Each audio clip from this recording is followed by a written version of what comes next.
कृष्णनगर के पास एक गांव में एक ब्राह्मण रहते थे जो पुरोहिती का कार्य करते थे। एक दिन पूजा से लौटते समय उन्होंने देखा कि एक साग वाली एक ही पत्थर के बांट से सभी को सही तौल में साग दे रही है। ब्राह्मण को यह देखकर आश्चर्य हुआ। जब उन्होंने पूछा तो साग वाली ने बताया कि 3 वर्ष पहले उसके बांट खो गए थे और उसने रोते हुए भगवान से प्रार्थना की थी। तभी यह पत्थर मिला जो भगवान की कृपा से सभी तौल में समान काम करता है। ब्राह्मण ने वह पत्थर 300 रुपये में खरीद लिया। घर आकर उसे स्नान कराकर पूजा घर में रखा। उसी दिन एक बालक ने उसकी पत्नी को कहा कि ठाकुर जी घर आ रहे हैं। ब्राह्मणी ने घर सजाया। रात में ब्राह्मण को स्वप्न में भगवान ने कहा, मुझे लौटा दो, नहीं तो अनर्थ होगा।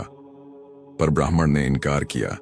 परिणाम स्वरूप क्रमशः उसका पुत्र, पुत्री और पत्नी सब मर गए, पर वह अडिग रहा। एक दिन 2 सुंदर बालक गंगा किनारे उसके पास आए।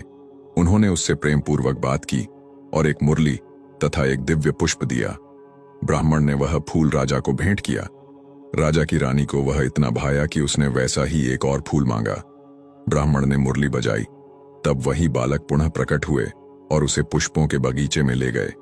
वहां पहुंचकर ब्राह्मण ने देखा चारों ओर दिव्य प्रकाश, पुष्पों की सुगंध और बीच में रत्नों का सिंहासन है। तभी उसके माथे की वह शिला नीचे गिरी, फटी और उसमें से भगवान लक्ष्मी नारायण प्रकट हुए। भगवान ने कहा, हमने तुझे अनेक दुख दिए पर तू अटल रहा। इसी दृढ़ भक्ति के कारण तुझे और तेरे परिवार को मोक्ष मिला। इस प्रकार ब्राह्मण की अटूट श्रद्धा और भक्ति ने उसे सशरीर वैकुंठ धाम पहुंचा दिया।